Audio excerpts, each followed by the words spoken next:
निराला की काव्य भाषा, इस विषय पर हमने कुछ बिंदुओं पर चर्चा की, उद्घाटित किया उन्हें, और हम देखते हैं कि निराला की कविता में जो वैविध्य है, प्रवृत्तिगत वैविध्य, वस्तुगत वैविध्य और युग सापेक्ष वैविध्य, उसके आधार पर जब हम निराला की काव्य भाषा को देखते हैं तो वास्तव में लगता है कि एक ही कवि व्यक्तित्व, एक ही कवि मन किस तरह आवश्यकता और अपेक्षा अनुसार विषय की गरिमा और गांभीर्य के अनुरूप भाषा में भी परिवर्तन करता चलता है। यही एक बड़े कवि की पहचान भी होती है। तुलसीदास नामक जो एक लंबी कविता पर काव्य रचना है, 1938 में निराला ने उसका सृजन किया, उसका प्रकाशन हुआ। इस तुलसीदास में संस्कृति की जो रचना धर्मिता है, सृजनात्मकता, उसके प्रश्नों को बड़ी खूबी के साथ उठाया गया है, और एक ऐसी मानसिकता जिसमें संस्कारशील शब्दों से कवि मैत्री करता है, मित्रता करता है, उन शब्दों का चयन करता है, प्रयोग अनुप्रयोग करता है, जिसमें तुलसीदास की गरिमा के अनुकूल उस संस्कार युक्त आधारशिला का निर्माण भी वो करता चलता है।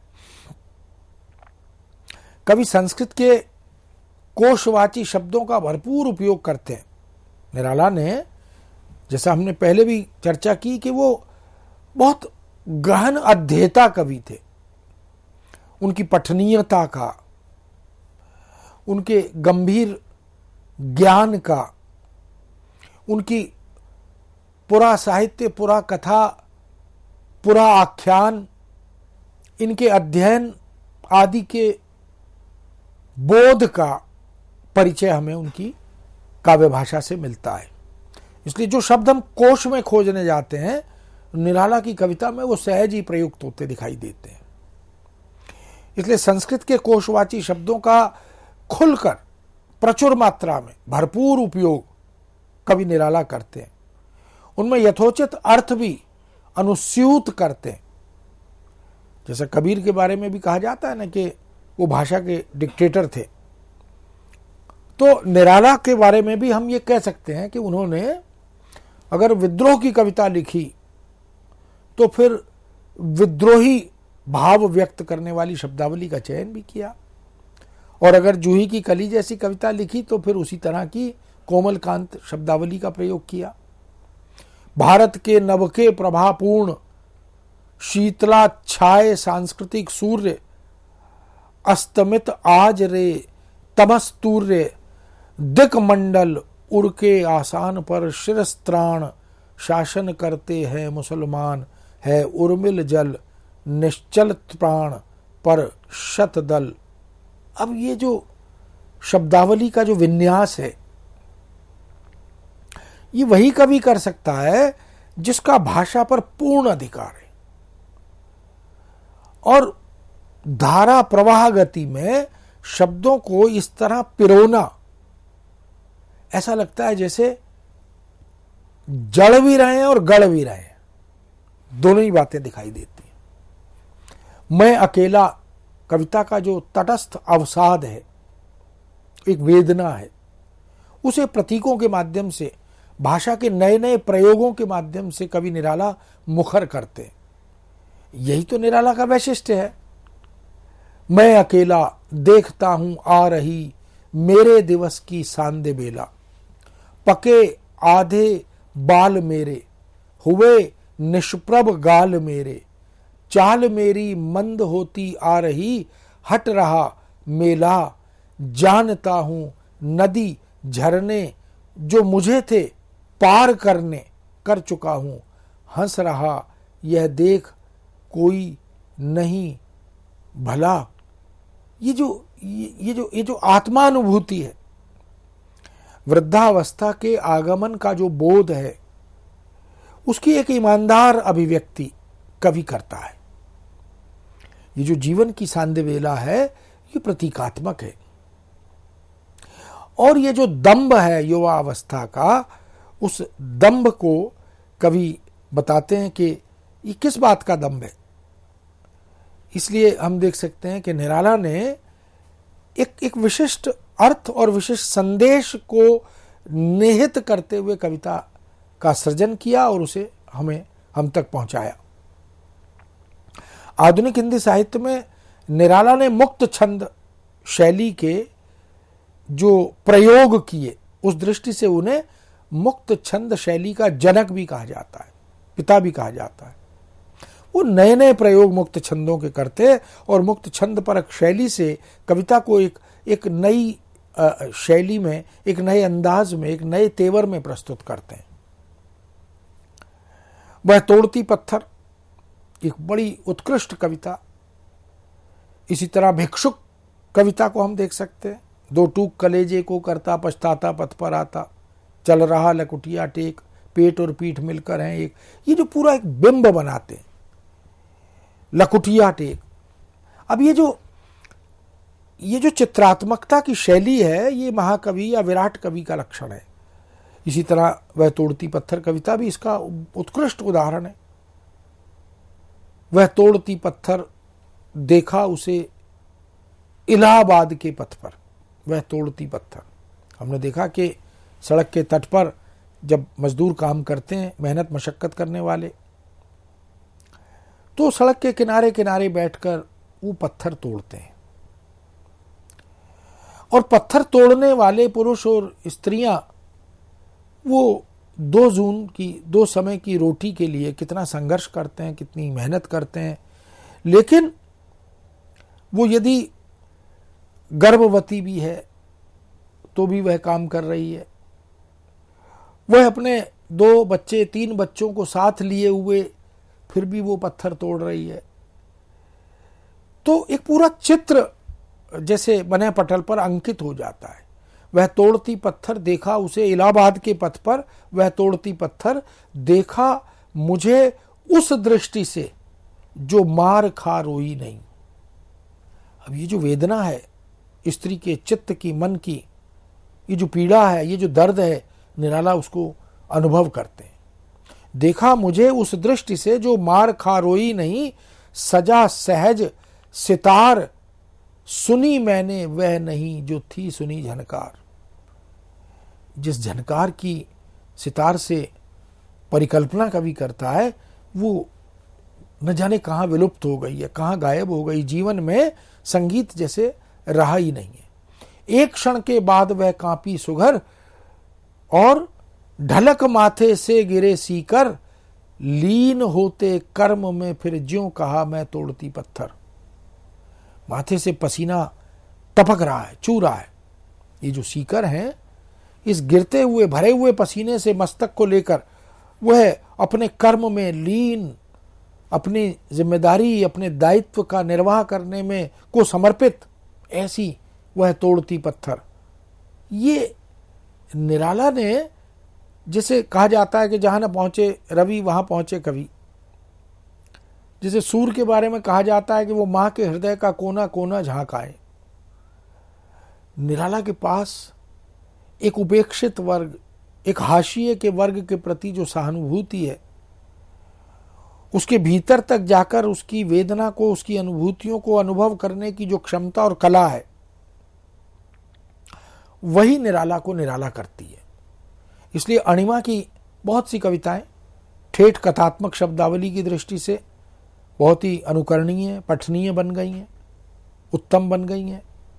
बैठाली, ब्याही, ये जो गवई शब्द है, ये जो ग्रामीण प्रयोग के शब्द हैं, इनका बेलाग बड़ी बेबाकी से प्रयोग करते हैं और वो कविता का हिस्सा बन जाते हैं।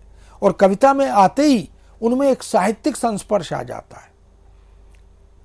इसलिए शब्दों को तोड़ना, मरोड़ना, चुनना, नए अर्थों में ढालना, ये निराला के पास विलक्षण क्षमता है। टूटा रुपया खर्च होते लगेगी ना बार, और यह अंश बैठाली क्या जाने ब्याही का प्यार। अब देखिए, बैठाली क्या जाने ब्याही का प्यार, ये जो प्रयोग है, ये प्रयोग एक नैसर्गिकता के साथ, एक स्वाभाविकता के साथ, एक ग्रामीण सुगंध के साथ हमारे सामने आ जाता है। इसी तरह 1943 में उनकी रचना बेला आई, भाषिक प्रयोग जिसमें कवि ने उर्दू गजलों की रवानगी को लोकप्रियता से प्रभावित होकर उन्हें हिंदी गीतों में ढालने की जो कोशिश, जो साहसिक प्रयत्न किया, वह वास्तव में प्रशंसनीय है, श्लाघ्य है। यह बदली जो उनकी आंखें कविता वो अद्भुत बन पड़ी है। बदली जो उनकी आंखें इरादा बदल गया, गुल जैसे चमचमाया कि बुलबुल मसल गया। यह टहनी से हवा की छेड़छाड़ थी, मगर खिलकर सुगंध से किसी का दिल बहल गया। अब ये ऐसा लगता है जैसे हम गजल पढ़ रहे हैं। ये जो एक तरफ राम की शक्ति पूजा को देखें, एक तरफ सरोज स्मृति को देखें, एक तरफ कुकुरमुत्ता को देखें, और एक तरफ इस तरह की गजल शैली में लिखी हुई कविता को देखें। खामोश फतेह पाने को रोका नहीं रुका, मुश्किल मुकाम जिंदगी की जब सहल गया। मैंने कला की पार्टी ली है और शेर के लिए दुनिया के गोलंदाजों को देखा दहल गया। अब ये जो प्रयोग का वैशिष्ट्य है, ये उनके सुदीर्घ जीवन अनुभवों से पैदा हुआ है। इसी तरह गीतिका जो काव्य संग्रह है, उसके गीतों में निराला परवर्ती गीतों की लयात्मकता और उसकी उद्भावनाओं को उद्घाटित करते हुए उसमें जो चमत्कार पैदा करते हैं, हिंदी के निज गीत सौंदर्य को विकसित करने की एक रचनात्मक कोशिश जो है वो निराला करते हैं। गीतिका के संस्कृत निष्ठ गीतों में उनमें जो प्रीतिकर गीति तत्व है, गेयता है, वह वास्तव में अद्भुत है। निष्कामता की सूक्ष्म स्थिति के अंकन में कवि द्वारा घरेलू बिंबों का प्रयोग, निराला इस प्रकार के अन्य प्रयोग अनेक कविताओं में कर चुके हैं, पहले भी कर चुके हैं। दुख भी सुख का बंधु बना, अब ये दृष्टांत देखिए, दुख भी सुख का बंधु बना, पहले की बदली रचना, परम प्रेयसी आज श्रेयसी, भीति अचानक गीत गे की, हे हुई जो उपादेय थी, कठिन कमल कोमल बचना। ऊंचा स्तर नीचे आया है, तरुके तल फैली छाया है, ऊपर उपवन फल लाया है, छल से छुटकर मन अपना। अब ये जो लय है, जो तुक का विधान है, जो अन्विति है और जो गीति तत्व है, सब मिलाकर लगता है ये निराला है। वास्तव में यथा नाम तथा गुण।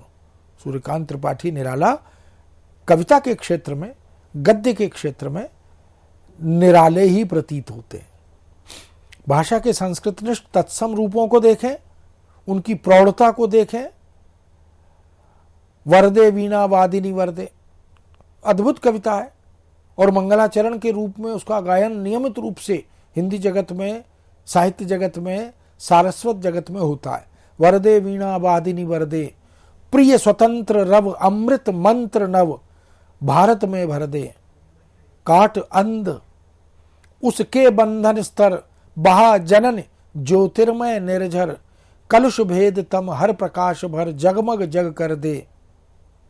नवगति नवलय ताल छंद नव, नवल कंठ नव जलद मंद्र रव, नव भव के नव विहग वृंद को, नव पर नव स्वर दे, वरदे वीणा वादिनी वरदे। वास्तव में ये जो मंगलाचरण है, ये निराला की सारस्वत जो सेवा है, सारस्वत जो परिकल्पना है, माँ सरस्वती के प्रति उनके जो सद्भाव हैं, समर्पित भाव हैं, उनको तो व्यक्त करते ही हैं। लेकिन नवगति नवलय ताल छंद, तुलसी याद हो आते हैं। नवकंज लोचन कंज मुख कर कंज पद कंजारुणम, श्री रामचंद्र कृपालु भजबन हरण भव भय दारुणम। ये बिल्कुल उसी तरह की प्रवाहमयता, उसी तरह की गति, ये हमें इस कविता में या इस तरह की कविताओं में दिखाई देती है।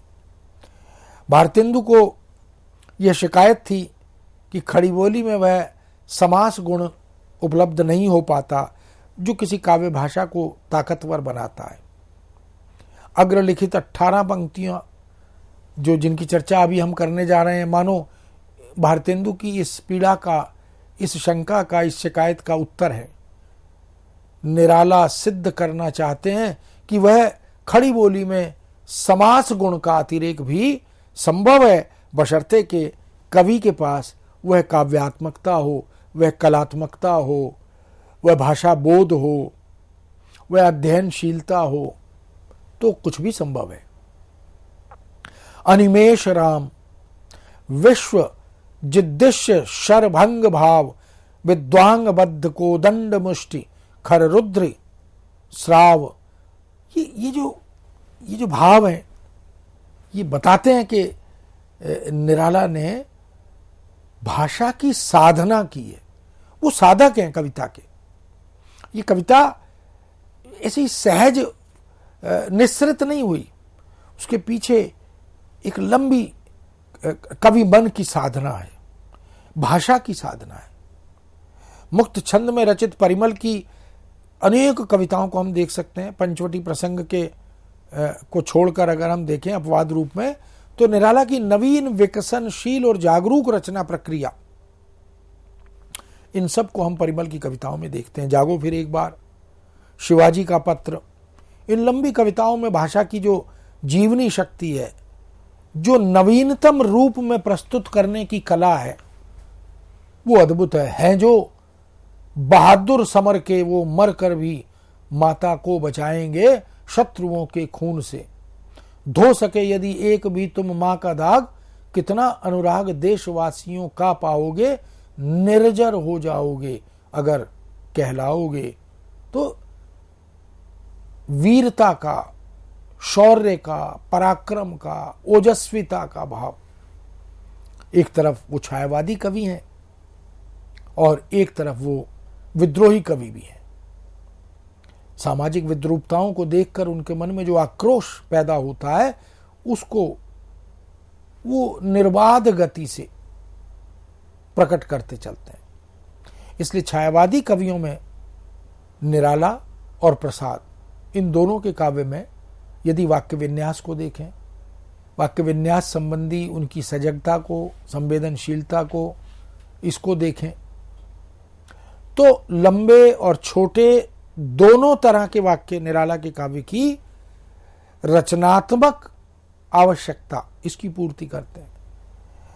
कहां वाक्य छोटा रहेगा, कहां वाक्य दीर्घ रहेगा, कहां अन्विति होगी, कहां अल्प विराम होगा और कहां विराम होगा। ये समझ जो है ये सुदीर्घ जीवन अनुभव से पैदा हुई है। यही कला हम प्रसाद में भी देखते हैं, कामायनी में देखें, आंसू में देखें, झरना में देखें, लहर में देखें। और वह विशेषता छायावादी कवियों वाली, अगर हम उसे देखें, सांध्य सुंदरी कविता, उसके जो लंबे वाक्य, उनमें जो सौंदर्य पैदा करता है कवि, सोती शांत सरोवर पर उस अमल कमलिनी दल में, सौंदर्य गर्विता सरिता के अति विस्तृत वक्ष स्थल में, धीर वीर गंभीर शिखर पर हिमगिरी अटल अचल में, उत्ताल तरंगाघात प्रलय धन गर्जन जलधि प्रबल में, क्षिति में जल में नभ में अनिल अनल में। सिर्फ एक अव्यक्त शब्द चुप चुप चुप है गूंज रहा, कब कहीं और क्या है कुछ नहीं। अब ये जो परिकल्पना है, ये जो एक मूक दृष्टा की तरह देखकर, एक फोटोग्राफर की तरह चित्र को अंकित करने की जो गहन गंभीर समझ है, ये निराला को वास्तव में अलग बना देती, विशिष्ट बना देती है। निराला ने छायावादी कवियों के समान तत्सम शब्दावली का बहुतायत प्रयोग काव्य में किया है। इसका मुख्य कारण है कि वो कोमल कांत पदावली का सृजन और उदात्त गंभीर भावों की अभिव्यक्ति का समाहार एक साथ करना चाहते थे। इसलिए उनमें पंत भी उपस्थित होते हैं, प्रसाद भी उपस्थित होते हैं। अतः कवि अपने कृत्य को तीव्रता से निष्पादित करता है और पाठक के समक्ष उदात्त चित्र अंकित करता चलता है। विजन वन वल्लरी पर सोती थी सुहाग भरी, स्नेह स्वप्न मग्न अमल कोमल तनु तरुणी जूही की कली। अब ये जूही की कली की जो भाषा है और जो चित्र विधान है, विजन वन वल्लरी पर सोती थी सुहाग भरी। अब देखिए जो परिकल्पना है, जो बिंबात्मकता है, ये बड़े कवि का लक्षण है, ये महाकवि का लक्षण है, महाप्राण कवि का लक्षण है। इसलिए जिन संदर्भों में वो देशज शब्दावली का प्रयोग करना चाहते हैं वो भी करते हैं। वह अधिक व्यावहारिक और सहज अनुभूति परक शब्दावली बनकर हमारे समक्ष आती है। नए पत्ते हों, आराधना हो, हम सहज देख सकते हैं। ऐसी अनेक संग्रहों और कविताओं में देशज शब्दों का बहुत ही साधिकार प्रयोग प्रमुखता के साथ वो करते हैं। वहां भाषा का प्रवाह, विलक्षण संयोजन हम देख सकते हैं। लू के झोंकों से झुलसे हुए थे जो, भरा दोंगरा उन्हीं पर गिरा, उन्हीं बीजों को नए पर लगे, उन्हीं पौधों से नया रस झिरा। जग के अपावन धुल गए, ढेले गढ़ने वाले थे धुल गए, समता के दृग दोनों तुल गए, और तपता गगन घन से घिरा। अब ये जो बोध है ये अन्य कवियों में उपलब्ध नहीं है। इसलिए मित्रों, निराला ने काव्य भाषा को बहुत से नए नए तेवर प्रदान किए। खासतौर पर हिंदी को समृद्ध करने में, भाषा को और भाषा में कविता को आभिजात्य से मुक्ति दिलाने की दृष्टि से, मुक्त छंद की दृष्टि से, तोड़ो तोड़ो तोड़ो कारा, पत्थर से निकले फिर जलधारा, ये सब काम निराला के काव्य में जहाँ तहाँ कहीं अरबी फारसी शब्दों का प्रयोग मिलता है, कहीं देशज शब्दों का प्रयोग मिलता है, कहीं तत्सम का मिलता है, कहीं तद्भव का मिलता है। ऐसे अनेक उदाहरण हमें मिलते हैं। आचार्य नंदुलारे वाजपेयी ने छायावादी काव्य पर बहुत कार्य किया। उन्होंने लिखा, कवि की महान प्रतिभा अज्ञात स्थलों के शब्दों का चयन कर लेती है और उसे अपने विषयानुसार प्रयुक्त करती हुई आगे बढ़ती है। इसीलिए खामोश फतेह पाने को रोका नहीं रुका, मुश्किल मुकाम जिंदगी का जब सहल गया। तो पूर्ववर्ती काव्यों में अंग्रेजी शब्दों का प्रयोग वो बहुत कम है, न के बराबर, किंतु परवर्ती काव्य विशेषकर कुकुरमुत्ता जैसी कविता में ऐसे शब्दों का प्रयोग समय की मांग थी, युग का बोध था तो किया कैपिटलिस्ट। इसी तरह अबे सुन बे ओ गुलाब भूल मत ओ पाई खुशबू रंगो आप, ये यहाँ पर वो कैपिटलिस्ट शब्द का प्रयोग करते हैं। बहुतों को तूने बनाया है गुलाम, माली कर रखा खिलाया जाड़ा घाम, हाथ जिसके तू लगा पैर सर पर रखकर वह पीछे को भगा। जैसे प्रोग्रेसिव लेखनी लेते नहीं रोक सकता जोश का पारा, यहीं से यह सब हुआ जैसे अम्बा का बुआ। इस तरह व्यंग के प्रखर आवेग को देखें तो सूर्यकांत त्रिपाठी निराला ने metropolitan, capitalist, progressive, pyramid, Victoria, memorial, ऐसे बहुत से अंग्रेजी शब्दों का प्रयोग भी किया है। निराला की काव्य भाषा एक विशिष्ट भाषा बनकर हमारे सामने आती है। उसमें ध्वन्यात्मकता भी है, व्यंग्यात्मकता भी है, उसमें अभिधात्मकता भी है और मौलिक शब्दों की रचना भी है। वो बहुत से हरियाई, कलियाई जैसे शब्दों का गठन भी, निर्माण भी करते हैं और दुख के प्रकटीकरण के समय कुछ कुछ नए शब्द निर्मित भी करते हैं।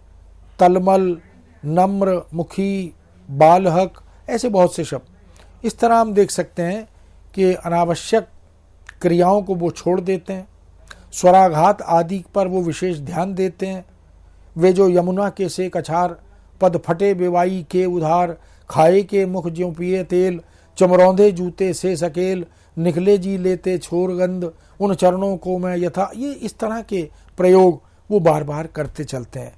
तो मित्रों, हम देख सकते हैं कि निराला की कविता, रामविलास शर्मा ने विशेष रूप से उनके छंद की गति को उल्लिखित किया। तमाम तरह की बादल राग कविता, जागो फिर एक बार कविता के संदर्भ में झुक झुक, तन तन, फिर झूम झूम, हंस हंस, झकोर जैसे प्रयोगों को रेखांकित किया। शब्द चमत्कारों की ओर ध्यान आकृष्ट किया। ऐसे बहुत सी विशेषताएं उनकी काव्य भाषा में हमारे समक्ष उजागर होती हैं। परिमल में मौन शब्द का प्रयोग बार बार करते हैं। अर्चना में प्रयुक्त नील और नयना शब्द का प्रयोग, जिधर देखिए श्याम विराजे काव्य में 15 पंक्तियों में 20 बार श्याम शब्द का प्रयोग, ये कोई सामान्य कवि नहीं कर सकता। इस तरह हम देख सकते हैं कि उनकी काव्य भाषा में नाटकीयता भी आई है, उनकी काव्य भाषा में विषयानुकूल शैली भी आई है। वो एक महान रचनाकार की तरह कविता की भाषा को सजाते चलते हैं, संवारते चलते हैं, और ये सायास नहीं है, अनायास है।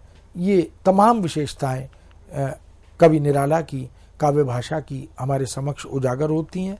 इस विषय को हम यहीं विराम देते हैं और नए विषय के साथ आपके समक्ष फिर उपस्थित होंगे। आज्ञा दीजिए। नमस्कार।